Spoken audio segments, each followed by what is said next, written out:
My name is Christine King, co-counsel for the prosecution.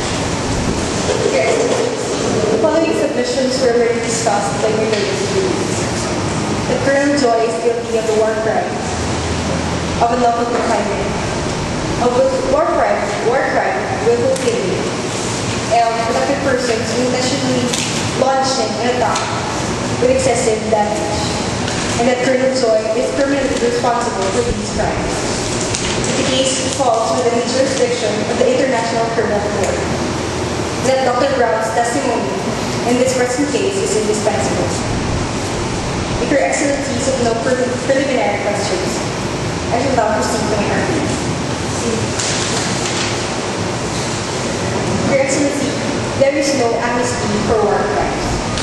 Embodied in no less than the preamble of the Rome Statute of International Criminal Law, or the International Criminal Court rather, refers to the most serious crimes of concern to the international community as a whole does not go unpunished, and that there should be effective prosecution. In short, by taking measures at the national level and by enhancing international cooperation.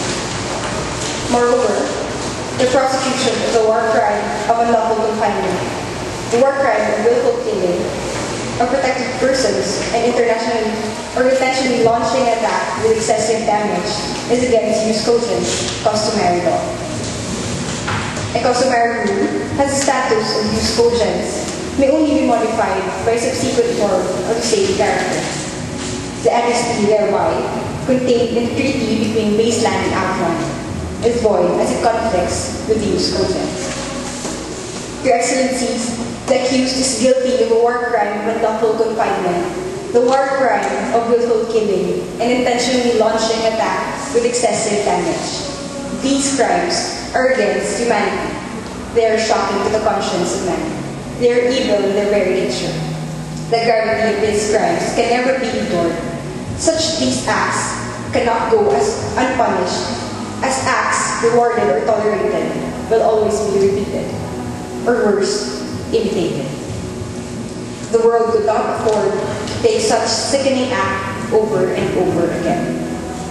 The purpose of laws or conventions like the Geneva Conventions, the Rome Statute, and the international humanitarian law is to promote peace and prevent unnecessary suffering of humanity. Should we ignore actions which are clearly violative of these laws or the primary objective of these conventions or these agreements is defying the very spirit of the law. We cannot simply close our eyes merely because two parties or two states agreed to forget everything that had transpired. We ought to provide justice to humanity, not only for the acts which had been violative, but most importantly, to serve as a warning to others who might be tempted to do the same. If your Excellencies have no further questions.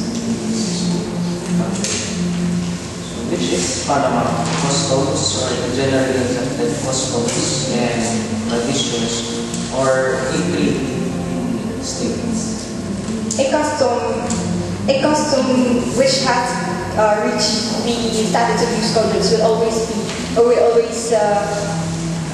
supersede a treaty as a jus cogens status. A customary law which has reached the status of jus cogens can only be superseded by another customary law which is the same character.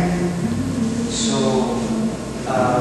based on your premise, that mean that the ICC would be encroaching on the sovereignty of outland and baseline in entering into a treaty, giving amnesty to war criminals, alleged war criminals.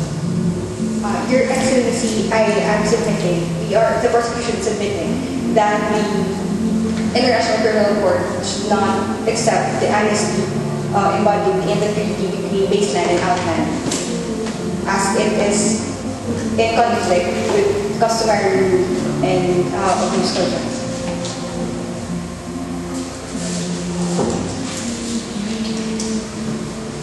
If your Excellencies have no further questions,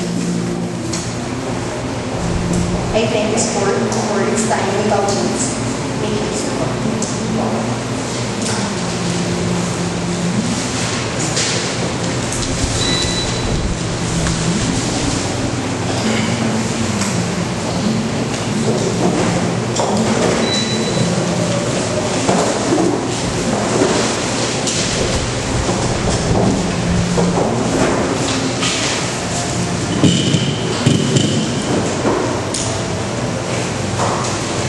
Excellencies, good afternoon once again.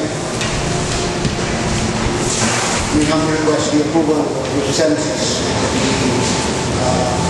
presentation of the pleadings of the defense.